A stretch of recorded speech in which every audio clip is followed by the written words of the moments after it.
So it says we're live. Hello all. Welcome to another Ask Your Mentor Anything live on Fridays. It has become my, every day or every week live last year. So welcome, Moira, once again. Thank you for joining us live.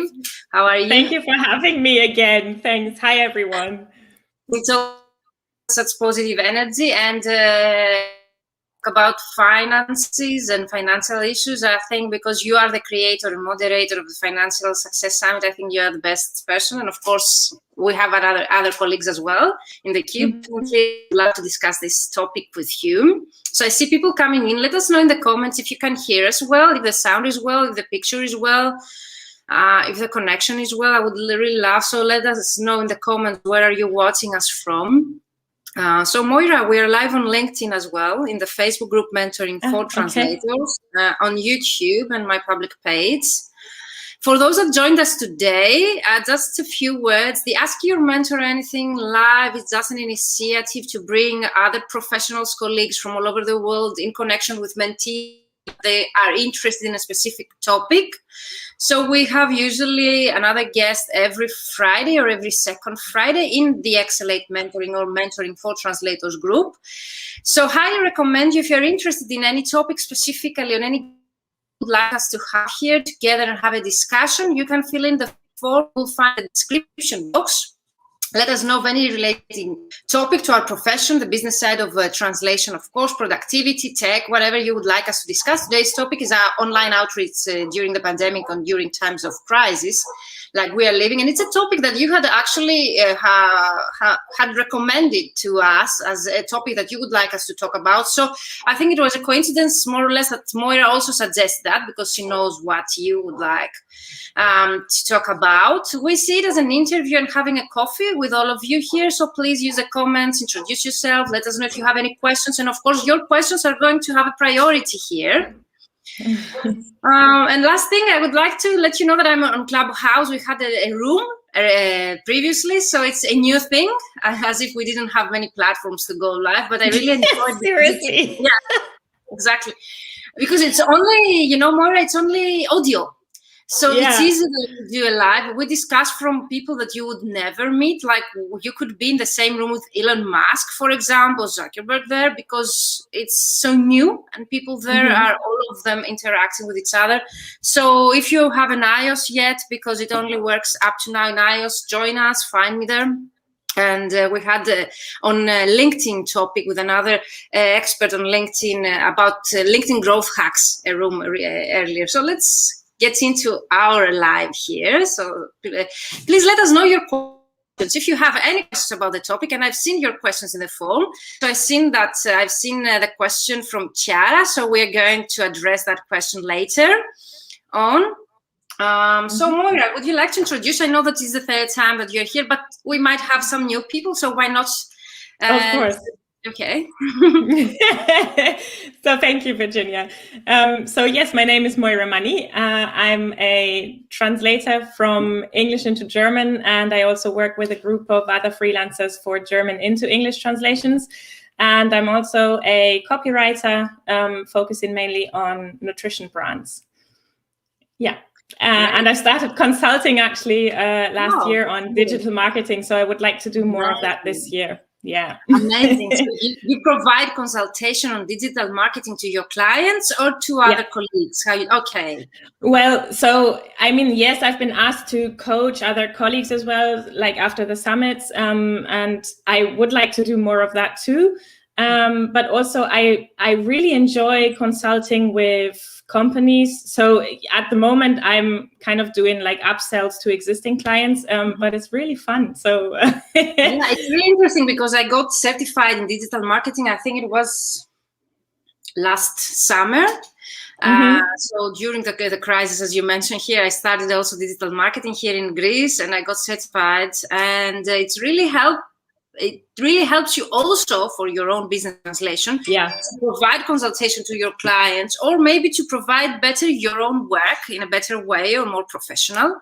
And actually, it really helped me also with my mentoring to other translators because I can give them specific advice on what they should do or not, and what tips and tricks they work or not. Because digital marketing is everything nowadays. I think everything will happen from now on digitally. So it's not the future, at least it's the present up to now. Hello, Abdullah. Hi, everybody says from Egypt. Hello, Egypt. Welcome to another live. I think you're always here with us. So why we decided this topic? First of all, you asked us, okay, ways. So Moira is going to share her screen later and show you practical ways, okay, of actually implementing what we are discussing today. And we would like to start with the feeling that all of us get from you. Maybe some of us already feel the same, like we feel less comfortable reaching out potential clients. You say here also, Moira, because of the pandemic or economic recession. Do you think that's true, Moira? Have you seen it from other colleagues in your circle? What do you think? Yeah. So I've had several conversations with other colleagues, and they told me that they feel less comfortable reaching out to potential clients during these times, just because maybe the company has different concerns now, or maybe financially they aren't in as good a position as in former years, or things like that. And I mean, those are assumptions, but still people feel less comfortable reaching out to potential clients. And so I thought that's why it would be useful also to discuss this topic. And I know we called it during times of crisis, but of course the tips that we'll discuss apply regardless of whether there's a crisis or not. Oh, amazing, amazing. But imagine if there is a crisis, actually you can get results through this advice. I think, Moira, there is a problem with your connection. You're stuck right now. Can you see as well? I can see you fine. Your image were stuck. That's why I'm telling that. Is it okay now? Mine says it's let's see how it will go. What I was thinking is also not only the feeling of feeling uncomfortable, but also actually the truth itself, that actually some of our clients won't have work, or they will keep behind their budgets instead of investing during a crisis. So actually it has a part of truth, this assumption, as you mentioned, or the feeling that has been created. I was watching the news earlier here in Greece, and here in Greece we're in financial crisis. I don't know how many years now. And also now we have the pandemic, but actually one of the biggest companies here in Greece about energy, they went online and on the news to share that they had higher revenue this year. So, and they encouraged other professionals and businesses to not keep their mind being affected and their mindset by the whole crisis, but to keep a positive attitude and a way of thinking, and to take into consideration such examples of that company that had, I don't know, they mentioned also the revenue to 214 million euros as the revenue this year. So, and also they had profit last year, I mean, during the pandemic, and they encouraged through this advertisement by the CEO of that company going on the news, actually that we need to pursue, our dreams, and business activities should continue, and take as an example such companies that they actually made profits during pandemic that we had here in Greece as well. That's awesome. I think it's awesome that they share that also on national TV. I think, it's great to see positive news. So I think that's awesome. And also it's so true. I mean, there haven't just been losers in this pandemic. I mean, there are some companies that profited and that didn't do so in an unethical way. I think that's also a concern of some people. So it's not just that. So you mentioned, I think you just mentioned one of the most common limiting beliefs, that's if you make money, you're unethical, or we have something connecting in our mind since we were raising as kids that having a lot of money is unethical, or the people that they have a lot of money, they have gained those money through unethical ways. And I've been mentioning many times that I doubled and tripled my income last year, and actually I just got my financial results and I had 4 times higher income, my annual income since 2000. 2019, in 2020, and I was feeling embarrassed of sharing that because sometimes people are skeptical or they don't believe you. And then I saw this in the news ad of that company is Mytilineos, for those of they are Greeks and they would like to take a look. Mytilineos SA is one of the biggest companies of energy and more. And I got encouraged, why not? Okay, why not to encourage other people and inspire them that you can keep going with your work? And that applies also to our today's topic. You can keep proceeding with your online outreach or getting clients during times of crisis. Yeah, definitely. So No, I was just going to say, I think the main concern that I hear quite frequently is that people don't want to come across as salesy or pushy. And especially now during the pandemic, or even during economic recessions in general, you don't want to come across as salesy. But I think I would like to offer a reframe. If you think of selling as simply creating relationships, I think that kind of changes your whole outlook on this topic. And so if you think about what you value in a relationship, I think we can agree that you would value trust and respect, and that you care. And if you take those same principles and actually apply those to your client relationships, I think you will feel much more comfortable also reaching out even now. And we had the same exactly discussion with Anne-Sophie, even though the topic was about productivity. But in order to boost your productivity, Anne-Sophie mentioned that you need to build relationships, but in a way, genuine interest showing in your clients. And I mentioned, and I will mention to you because I would really love to know your opinion as well on that. I mentioned that I had the one case with my mentees, one specific mentee, because during my programs, I help them build relationships. I don't promote selflessly ways of getting clients in my programs. That's a very common question I get, because they get to me and they tell me, I want to take your program, but I don't want to be selflessly, or I don't want to show selflessly to my clients. And I tell them I always use methods that you won't show yourself as a selflessly or contact your clients in a selflessly way. No way. But when I tell them, you need to reach them out and ask them, okay, about their problems, or how you could actually provide value to solve their problems. And they mentioned the way that you mentioned it already. I got one answer from my mentee, if she's here, she will remember. She told me, but I don't care. I want to sell them. And it was so genuine that she expressed that in our group, because I work with group coaching recently. And she came to my group and she told me, but I do want to sell. I don't want to start a discussion with those people. And that's, I think, also a mindset issue. What do you think? That's an interesting question. So what do you mean by mindset issue in this case? So you think that is holding her back? I think that also definitely holding her back, because she doesn't want to start the conversation, and also she doesn't know what to ask.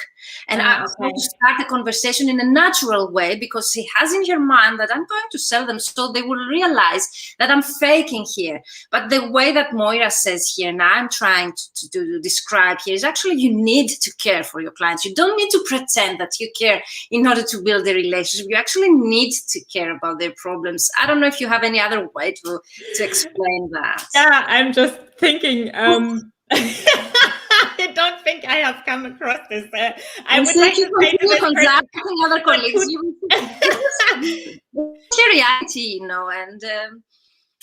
But you know what? Kudos to you for actually being honest and saying, I don't really care. I just want to sell something. I think that's that's doesn't work. It takes a lot to actually say that out loud, I think. So anyway, in terms of, I find that difficult, because maybe you haven't found your like the niche of companies that you really enjoy working with. Because can you still hear me?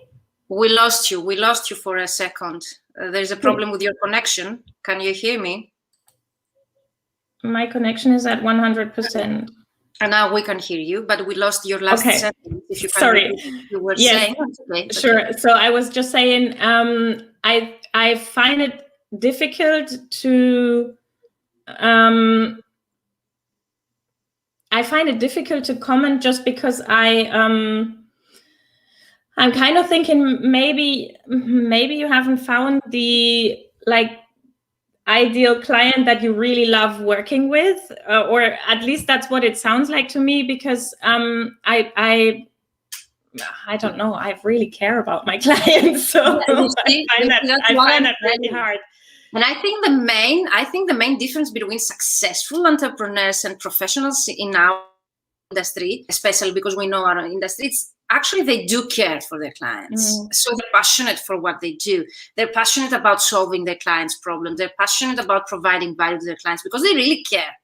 Yeah. If you don't have this genuine interest in your clients and what they do, you find that then it's more difficult to create the messages, to start a conversation, to convert on LinkedIn, for example, because I teach LinkedIn methods. So you're stuck at that point and you need to rethink your whole strategy behind of that, because it should feel natural. And I don't mean, because I get also that question, I don't mean to love your clients or to become friends with all of your clients. That's not, okay, our highest priority. If you can have that kind of relationships, okay, but I don't myself, so I don't encourage other people to do. But actually caring for their vision, what they provide their clients, and this is why you niche down as well. Also, you, Moira, you have a niche because you have a genuine interest in that specific niche. Yourself and some other translators, they have a hobby, like Martina Russo, she has a hobby with client being, so she really cares for what her clients want. So it comes naturally. So Ileana says, probably if you're curious about their business because you love your niche, questions come easy to your. You agree? Yes, Ileana, definitely. And this is in between mindset and strategies. So when we do the exercise to define your niche or your ideal client, we have one question like what you really care about, in what industry or niche or specialization you really care about or you have an interest in. I think about niching down, Moira, you had told us that you decided this specialization you mentioned because you had a personal interest in that industry. Yeah, definitely. So I think I've always been interested in food in general, and then in healthy nutrition more specifically because I had health problems, and so I started actually studying that initially more to help myself than anything else, and now of course I use that as professional background. You see, and this is why I mentioned your specialization, the way you became specialized, and also Martina, because she's very well known in our industry. Things like that, they really help you to get into conversation with your clients and nurture that relationship and start conversation, but show your interest. And as you mentioned here, create relationships instead of selling. So coming back to your point. Maybe the other thing I would say, if you don't want to have long conversations, I don't think there's a need for that. So you get to decide how far you want to take your conversation. And I do think that in order to connect and actually convert that client or that potential client, you do need to show some interest. But I think if you chose to work with the person, isn't that already caring enough about their copy that you want to do a good job and all of that? So know, sometimes because some translators have been translating many years for translation agencies, and then they tend to come into direct contact with direct. I see. I think there's a gap because they've been receiving texts, through agencies, so they weren't into direct contact, with the end client. So maybe this is the missing, if we can say, point in such a step of starting conversations and getting the client. But that's an exception, but I mention it because for me it was a great example to mention the other way, that the problems, the struggles that some translators they might have when it comes to actually building relationships with their clients.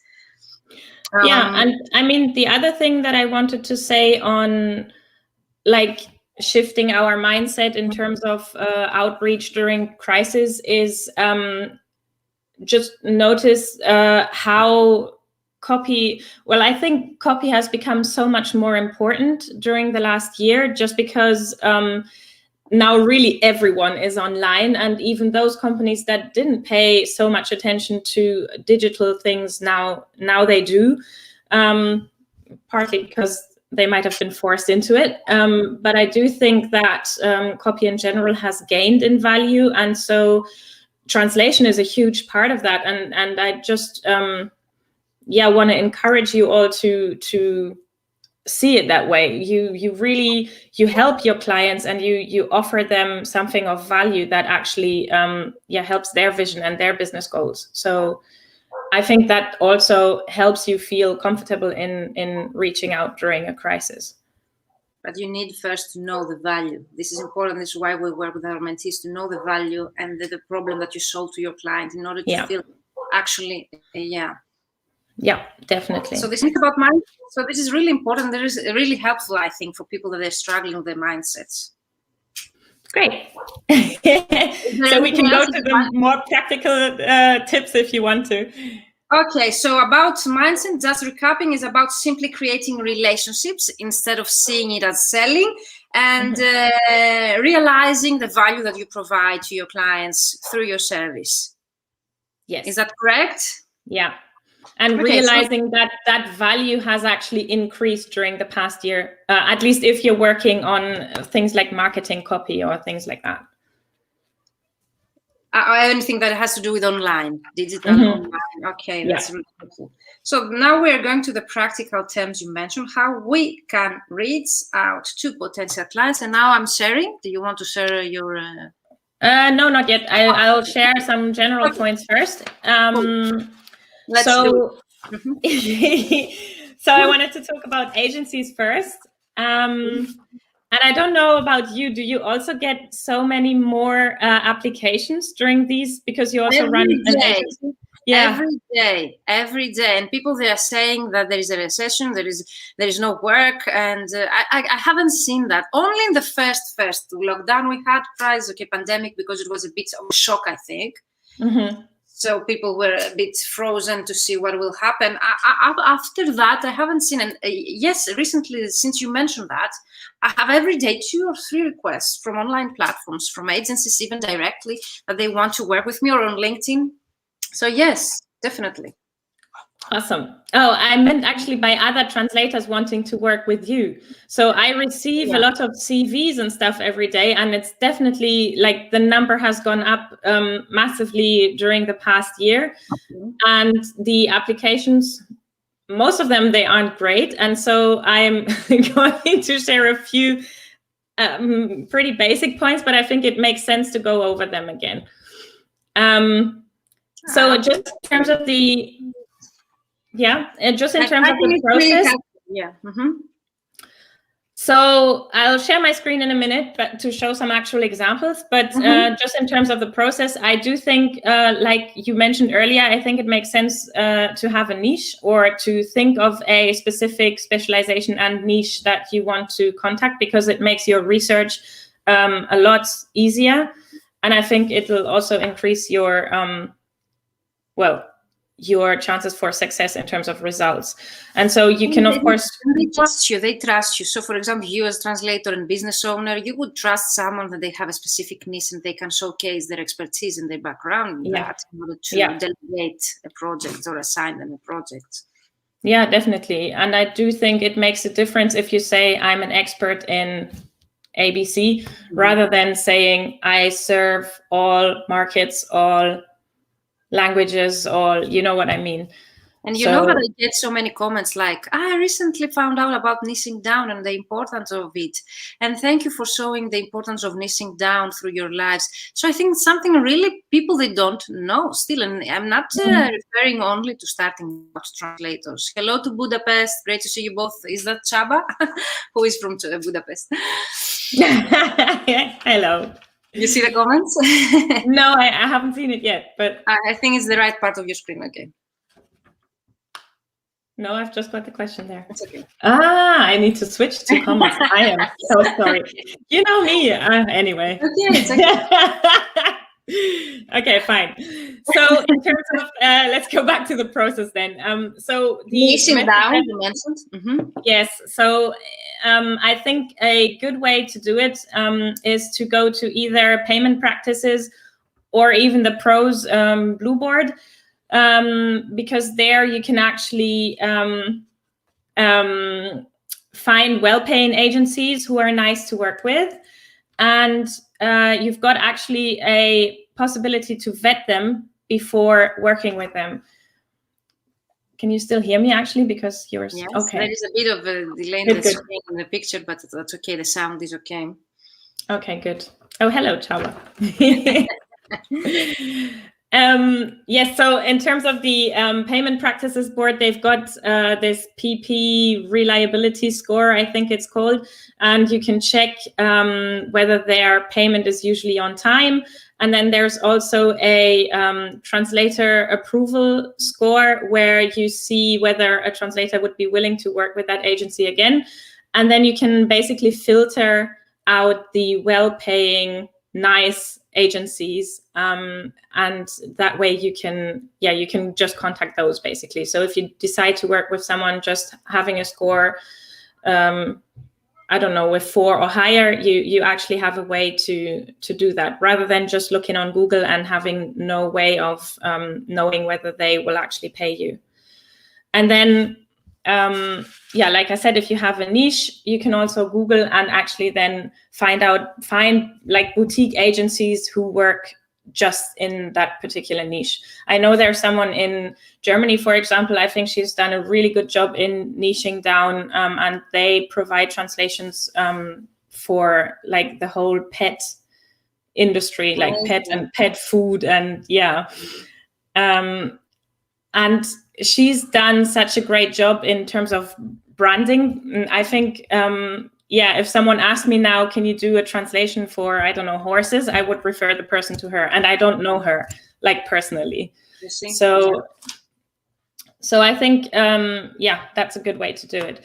And then in terms of the emails you send, I just want to emphasize again how great it is to have your own domain and use your own name for your email address. So not like moira89@gmail.com. I know that's how I started out as well, and it might still be fine with agencies. So it's not a point of whether they will work with you or not, but it's a question of how they will view you and what prices you might be able to negotiate with them as well. Because having a professional email address increases your perceived value. And I do think, I just think it's important to have one. Yeah, especially for their clients. But when it comes to agencies, you know that I know, I don't know, older translators that they make a lot of money, 5 figures more per month. They have a Gmail or a Yahoo. Because they are many years. I work with one of those as well, GMX. Of course. And I have also my Gmail, and I have people that they trust me for so many years and they prefer to contact me to my personal Gmail rather than my company's email. I don't know why.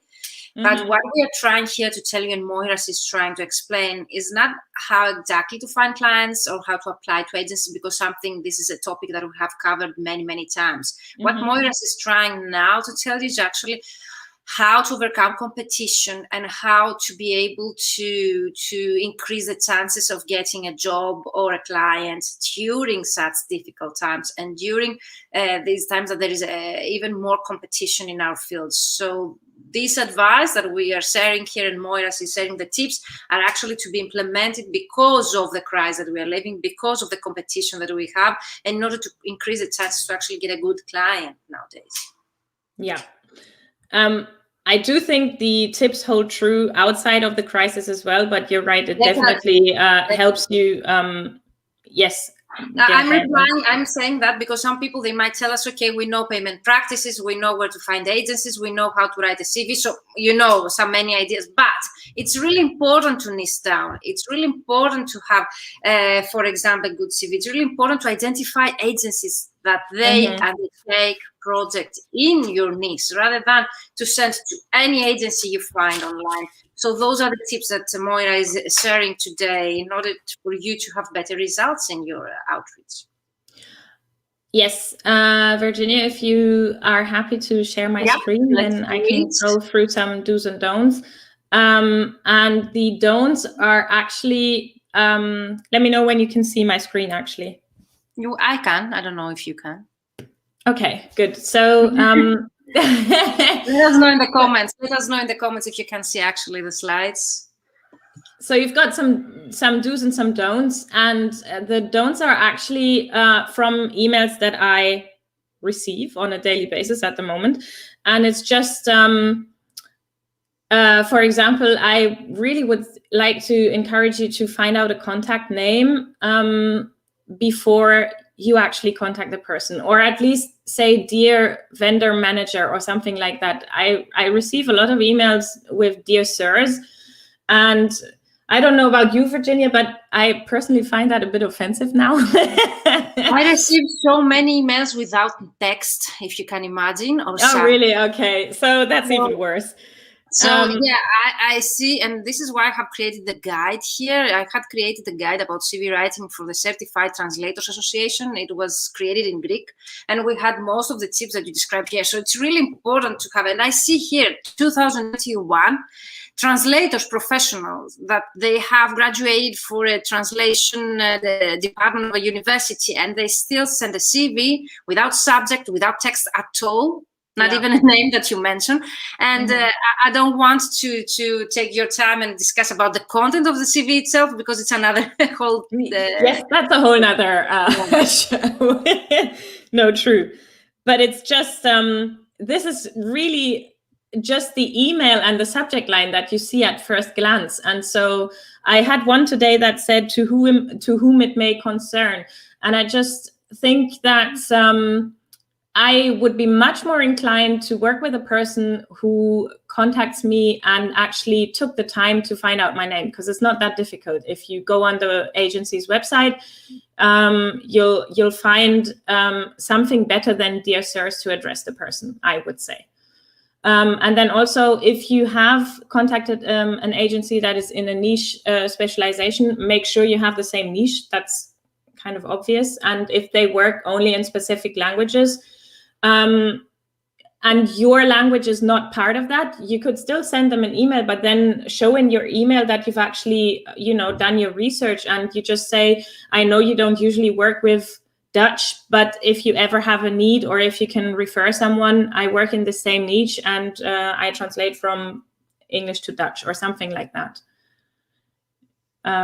I don't know. You know what I would really appreciate once I'm being contacted, to know where people they find my details and the reason why they're contacting me on all social media. So I imagine when they contact me for a professional way, I would love to know where they found my details and what is the reason they contacting me to get a specific project, a long-term cooperation as a freelance translator, as an in-house. So definitely I would recommend you the next time that you're thinking of approaching a translation agency, a PM, or another colleague, let them know where did you find the details, why actually you are contacting Moira, for example, specifically, and why you work with Moira. Yeah, very good point. The other thing, if you can't find the vendor manager's contact name on the website, you can go to LinkedIn, and you'll find, like, at least for the bigger agencies, you'll find the employees listed there, and you can just find a person, and then you'll have a name that you can contact. Great advice. Great advice. And then let's look at the subject lines, and those are ones that I've actually received. So fast, cheap, and expert translation, English and French. Really? Yeah. And honestly, I mean, fast, cheap, and expert, I don't know, cheap and expert, to me, that doesn't go together, first of all. And also, it just sounds... desperate? Yeah, kind of. Thank you. The feeling that I got, it was like they look like desperate, and please don't try to look desperate, because no one will hire you if you look desperate. Yeah, no, very true. I mean, yeah, I guess if you are desperate, then, that's easier said than done. But still, I mean, I wouldn't, don't sell yourself as fast, cheap, and expert. You can be an expert, but then don't be cheap, or you can be, and even if you are cheap, honestly, don't say that in a subject line. Yeah, then say affordable or something like that. I just think cheap makes me think of bad quality, but and not on the subject line. Please don't use a subject line. Taba says, I only reply to emails that are addressed to me only, no mass emails, and they actually write my name after hi or dear. So thank you, Taba. Yes, that's thank you, Taba. Hello, Lucia. Lucia says hi to Moira in Virginia. Hello, hi, Lucia. So the next one that I received was accurate and prompt translations. And as you can see, the accurate end is not accurate at all. Okay. I have to reveal that. I told you later, there's a space that's missing. You told me this is how I received it. Okay, now I realize what you were talking about. Okay, amazing. So actually that made me laugh. So, but just, proofread everything before it goes out. I mean, I know usually that goes without saying, but it does happen. And so, just, review it before you send it out.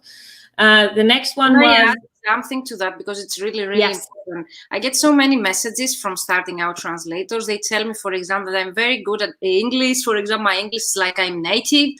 And then they send me a text that I posted online the other day as a screenshot. Of course, I asked for their permission. I didn't check if it had any mistakes there, the text grammar or typos and so on. So I got messages from other translators and they told me, is this your text? For example, it has some mistakes there and so on. So I told them it's a screenshot. As you might see, someone wrote for me, but still it had many mistakes there, and it was from a starting out translator. I really wanted to share it because of its content itself, but what I would like to add to what you mentioned, for those that are starting out, please give it for a review, give it a second look at it.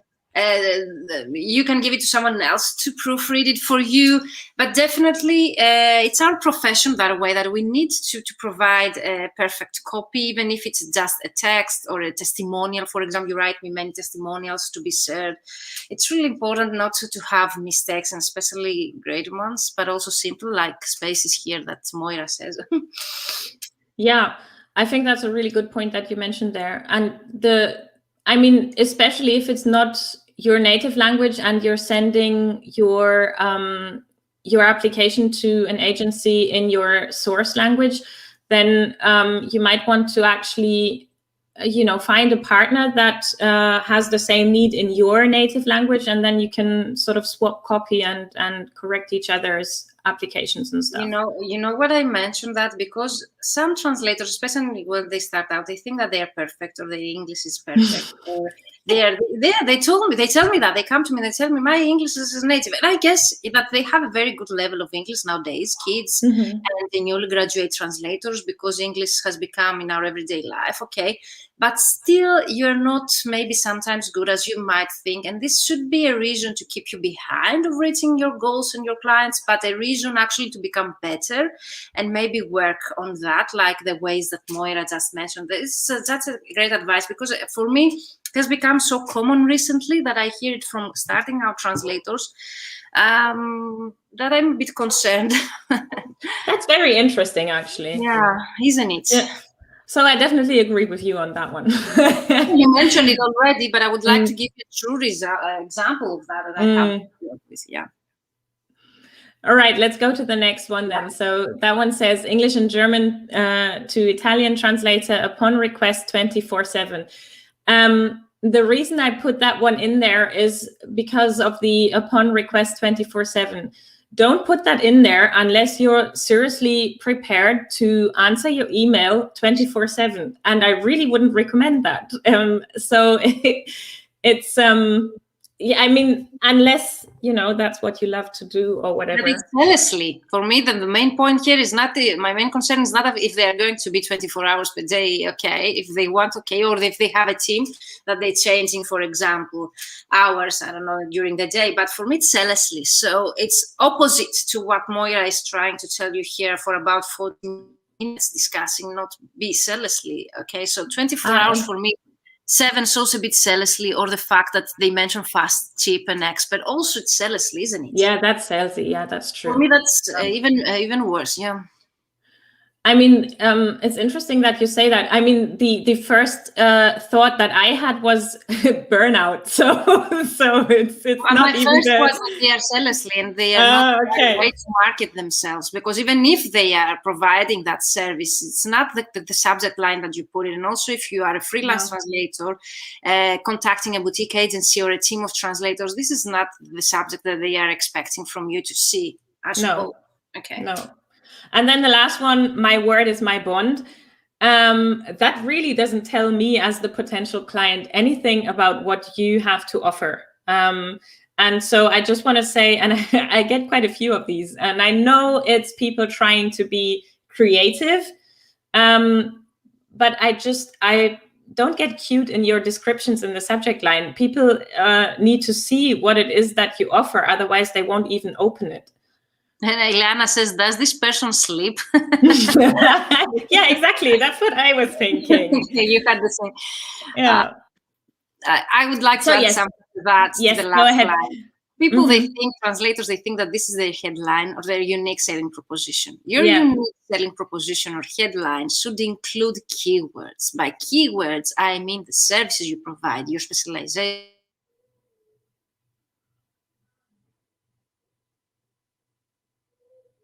I lost you, Virginia. Yeah, now you can hear me. Okay. There was a problem with connection. Yeah. Until what part did you hear me to repeat? So you said it should include keywords. So the headline should include keywords. And there are many translators that they think that this word, like my word is my bond, they think that this is their unique selling proposition or the headline that they can use, for example, the subject line or on their headline section of their LinkedIn profile, because I've seen that through my mentees. It's a very common misperception here. So your headline should include the services you provide, the language combination, things that your clients would look for in order to find you online. And this is the information we need to see in the subject line, why to hire you instead of your competitors. And my word is my bond, for example, would be something like a slogan, if we can say, for your branding, but definitely is not the subject line of your email or the headline or unique selling proposition to use on your online presence, profiles, and LinkedIn. Yeah, very good. And so if you look on the right side there, I just put a few subject lines there as an example of what you could write. So technical translator, German to English for your data sheets, manuals, and user guides. So that gives your client your specialization, the technical translator, then the language combination. And then it also gives them an idea of the kinds of documents that you can translate for them. Yeah, it's an example of what I was saying. That would be his headline on LinkedIn. Yeah. I don't know what is the person, but definitely also includes keywords. So someone, if they would Google, they would look for technical translator, German to English. So that's what I'm saying. Great. That's a great example. And then English to French legal translator specializing in patents. Again, it shows the niche, it shows the specialization and the language combination. It's like simple and keywords. Yeah. And I do think your email has a higher chance of getting opened or getting filed away for when they need it later if you have a subject line like that, because it's easy to see what you offer at a glance.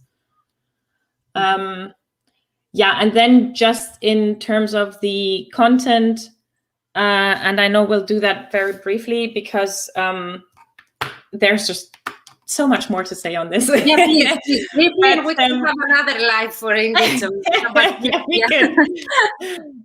But so what I would say, try to avoid long emails because no one has like loads and loads of time, especially not in an agency. High quality and accurate. I see that a lot, and it's just, I think this high quality, accurate, and also deliver on time.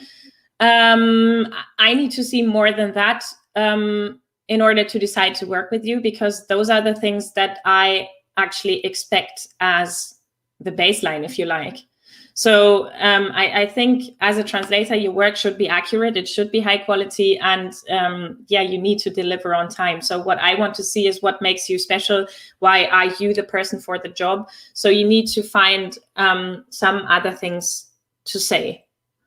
Translators might sound as basics, the things that we're discussing, but I assume that many translators, they can benefit of that. If you practice what Moira just says, there is no reason not to see positive results in your outreach. Yes, and like I said, there are still many emails that are sent out that don't like follow the basic guidelines. So every now and again, just have a look. So what I would say do is keep the message short and relevant. Introduce yourself, and like you said earlier, Virginia, maybe tell the person where you found their contact details or why you contact them. Mention your degree or your experience, including outside the translation world, if that's relevant to your niche or your specialization. Mention your language pairs, your niche and specialization. For agencies, it also makes sense to mention the CAT tools that you work with and your USP, so your unique selling point, and a web link if you have one.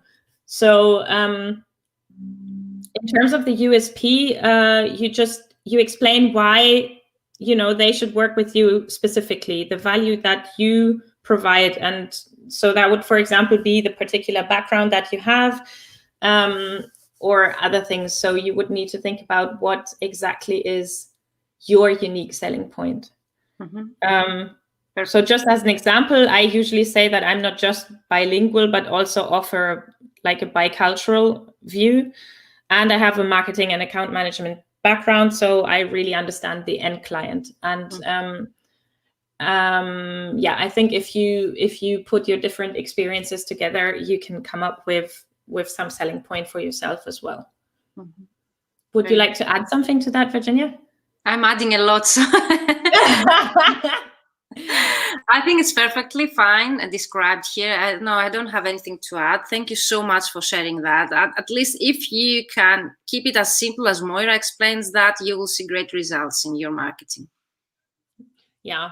And then in terms of the CV, just make it clear and easy to read. And honestly, don't make it too long. Like, I think 2 pages. Yeah, 2 pages. European, maximum 3. Yeah, European is okay, 3. For the US, you need 1 page at least, maximum. True, UK prefers shorter ones as well, but I think 2 pages should be okay. And then, and if you have a portfolio, then attach that or attach or put a link to that portfolio in your email message. So. Yeah, I think those are the basics. The easy to read bit, I think, is very important. I do see a lot of CVs that are very crammed with the font,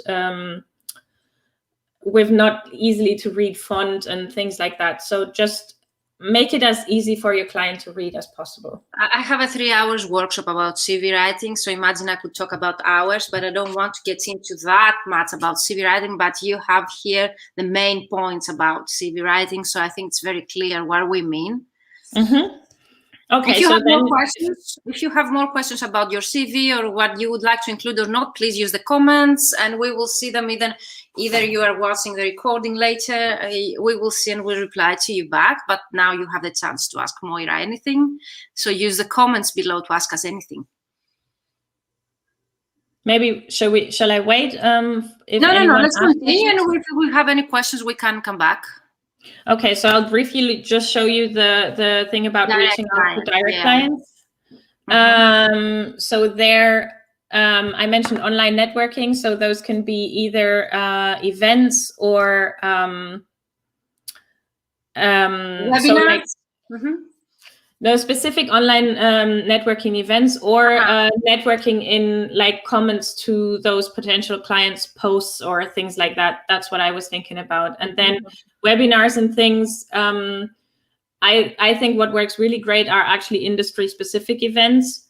So like for me in nutrition, there are actually like food summits, for example, or companies that hold their own webinars that are open to the public, and you can just join those, usually for free, sometimes for a small fee. And I do think that's worth it because you'll get to be seen as peer, and And it also offers a great talking point if you can then contact some of the speaker companies after and say, oh, I saw your talk on X topic. I'm a translator and copywriter, and is there something I can support you with, or something like that? I think Kenneth that we had live from Sweden, he mentioned that he gets 99% of his clients through industry events. He attends those events, might be exhibitions, for example, not only conferences, where the clients are big companies there.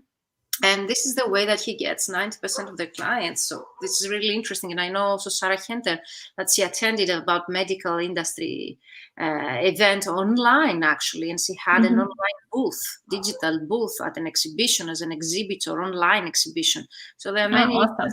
Yeah, that was really interesting. I saw the online booth, amazing. So it really pays off, I think, for a reason. It does. How things they've been doing so.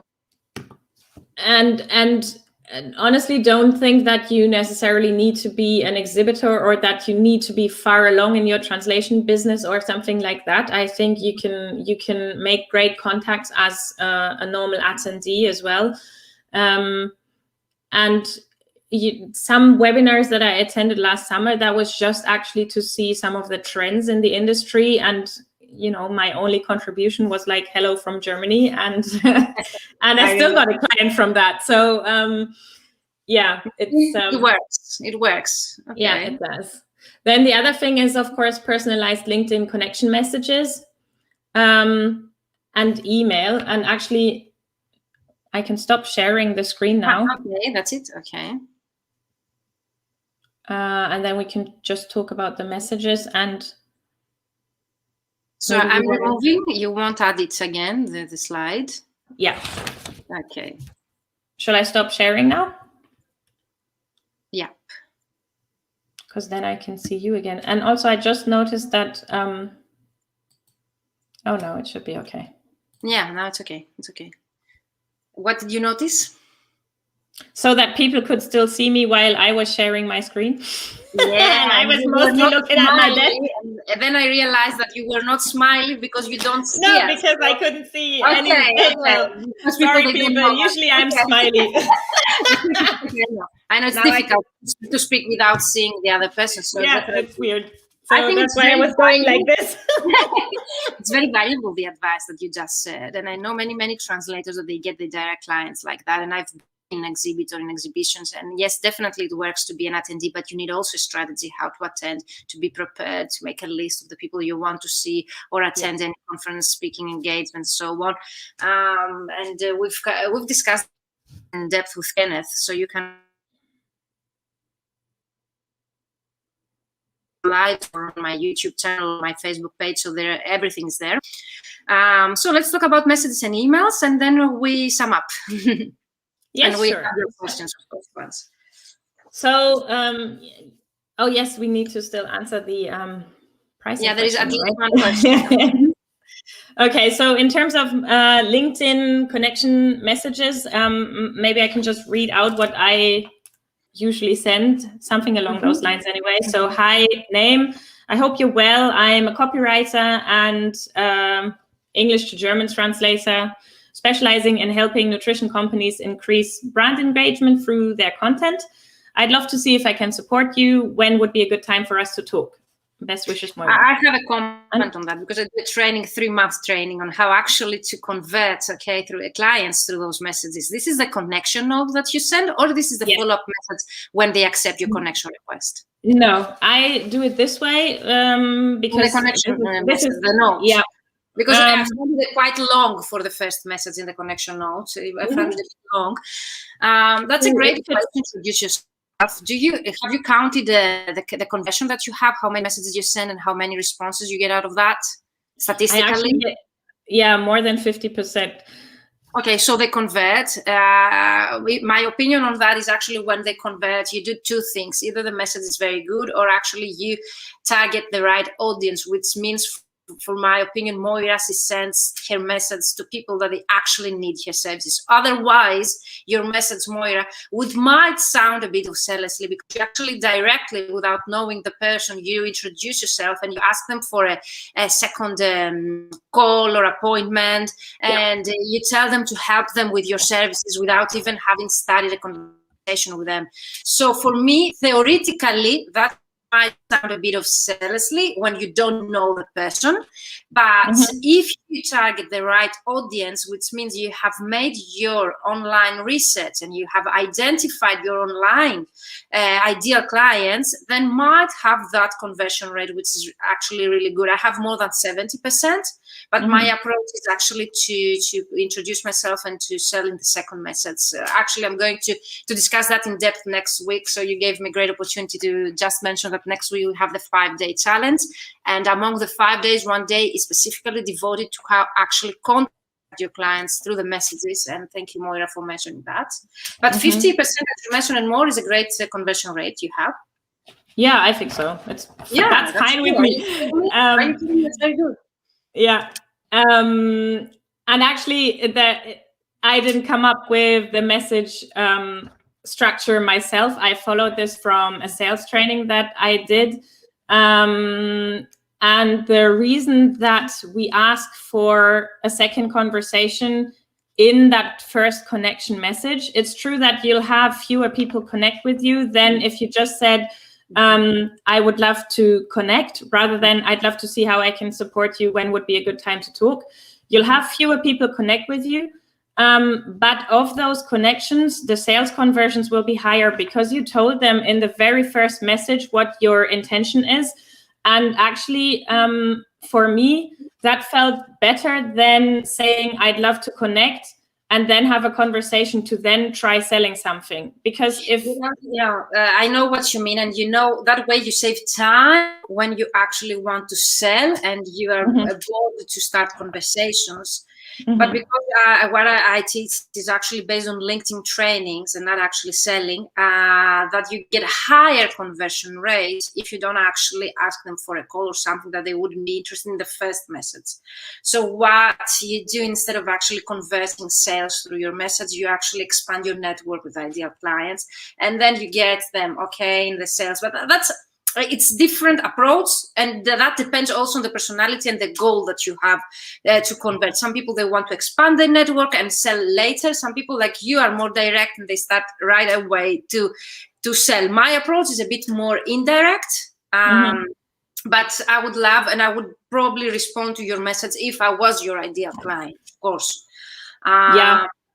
My main concern is that you would get higher, and also the thing that they say that your client might need to see you 7 times before they buy from you, and the 7 is a statistic that they say in marketing. So 7 times is actually the first connection request, the first message, the second message, so you have already 3. Then might see most of you visit your profile, you have 5, and then at least you reach a sale through this whole LinkedIn strategy, as we might say here.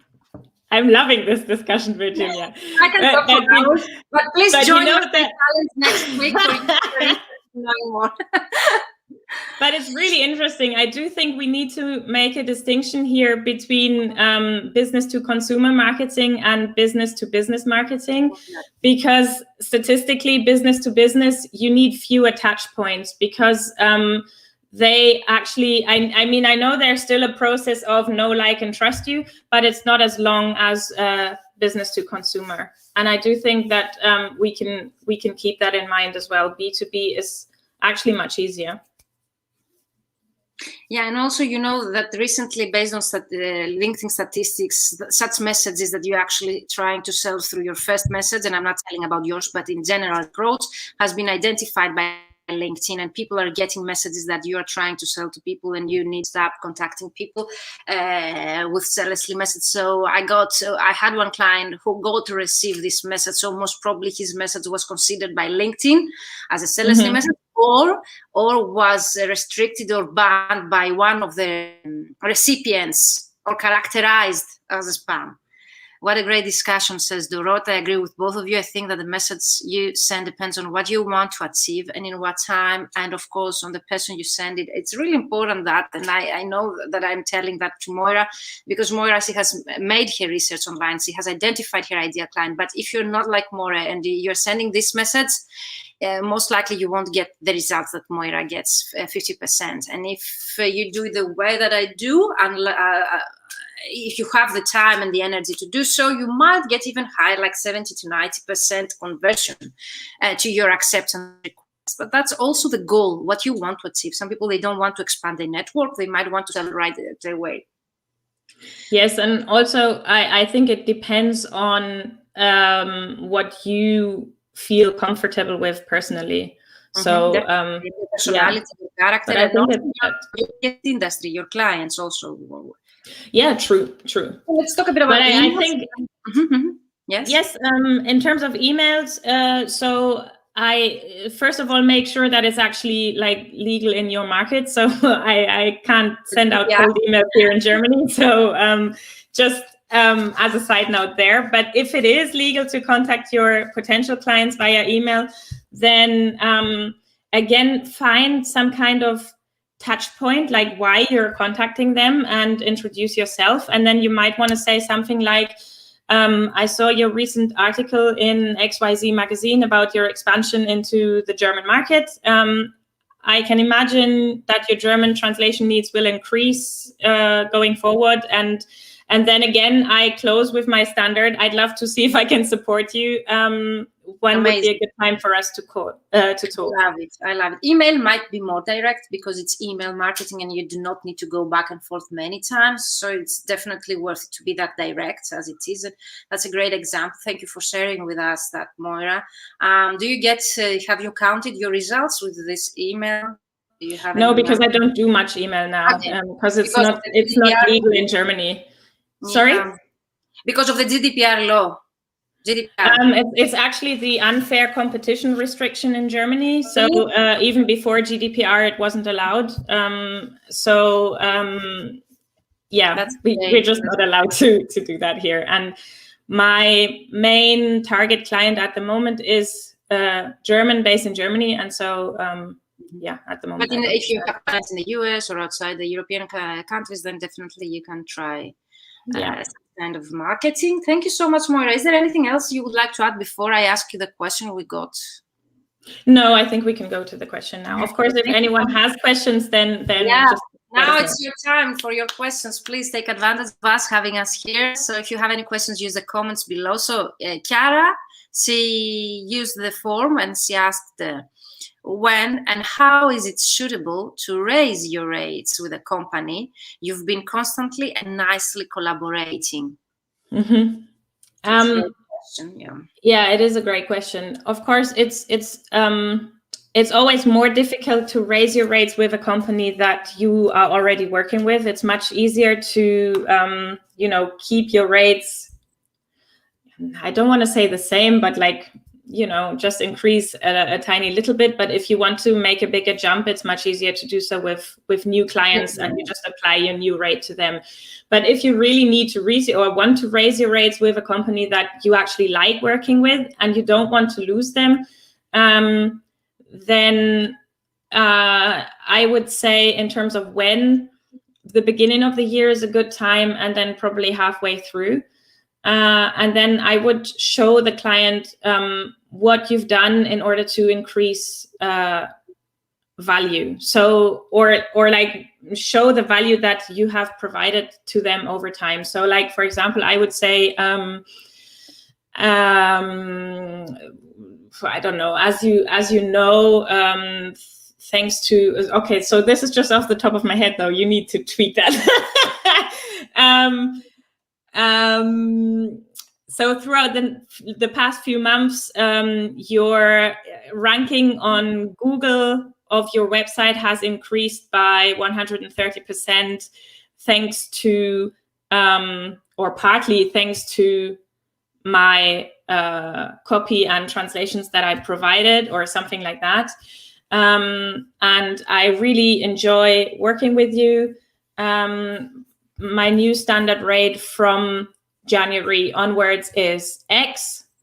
And in order for me to keep prioritizing your projects, that's a concept that you can use definitely. The main idea behind of that, I think, Moira, is actually they need to see the show the value, the reason why, okay. And also, I would need, Chiara, if you're here, I would need more. So if you were watching the recording, definitely comment below and I will come back to you. You can reach Moira or me directly, I guess. What I was asking, for example, what company are they? Are we talking about agencies or direct clients? Because with direct clients, I don't recommend to have standard rates. So I don't recommend to quote per word rate, for example.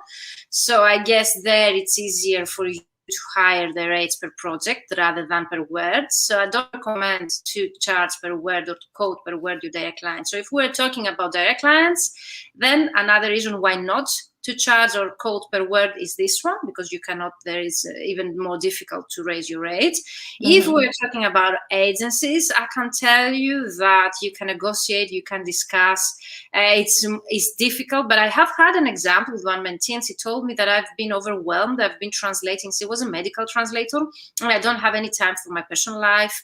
And she wasn't, for example, how to say, in need of money at the point. So I told her, since you're not, for example, in such a problematic situation that you need right now the money, why don't you send an email? And I sent her a specific way to do it to your existing clients, mentioning the reason why you are from the beginning of the new year, since you mentioned that, Moira. So beginning of a new year is a very good way to do it. Your rate is going to be those. And I think she got 4 out of 5 clients. They said yes without asking anything. So sometimes we're overthinking of things that if they really value the work and your quality of work and you as a professional, I don't think they will mind to raise your rates for 1 or 2 cents. If that's the point. No, true, actually. That's been my experience too. Also, the main thing that they will come back with, at least in terms of agencies, is usually, okay, but at that rate, we accept that rate, but we may send you fewer projects, and that's usually not the case. But I mean, the question sounded sorry. So you pay. I was about to say. Go on, Virginia. There is a bit delay in the connection, so that's the problem. Okay. Go, Moira. Okay, so the question sounded to me like she wants to keep the company. And like, because she says you've been constantly and nicely collaborating with them. So that sounded to me as if she would like to continue working with them. I don't know. Yeah, it would be good to know actually if it was an agency or a direct client. Chiara, if you're listening to us, it's really important to know what clients are there. Are you talking about direct clients or agencies? Because the approach is totally different. But in any case, if you have a long-term cooperation and both parties are satisfied with that, an honest discussion, negotiation will be the ideal way to keep those clients, but actually let them know that you would like, or you have this concern in your mind, and you will see how this will go. But definitely, if you tell us in the comments what are the clients, we can give you more specific examples. You saw Moira, she already shared with us very generously her messages that she uses on LinkedIn, her email that she uses for email marketing. She tried to give you a scenario of how you can actually write that message to your client. But if we have more details, actually, we can be more precise to our answer. Yeah, definitely. Thank you so much, Moira. The time flies with you as always. We're already I was just looking at the time. 7 minutes live, and this year I told myself I will try to keep them 1 hour. I haven't done that, so still. Thank you so much. That was so interesting, the topic and the discussion. I would love to see you again. Let us know when the next financial summit will launch, if you have any dates in your mind. I did, and I just changed them again. So it will be in June this year. Okay, cool. So have a look for that. And if you want to register, may I share the email address? Yeah, definitely. The email. No, the web. So if you go to summit.financialsuccessfortranslators.com, can you send you can me always... the link and I will share it in the comments. Can you share the link, copy paste the link in the chat private, and I will copy paste in the, so it will be distributed to all channels. Yeah, so people we'll do that. And of course you can, you're welcome. Dorota says thank you. Okay, so thank you for being there and for commenting and asking questions. List. Moira, this is the link for waiting list.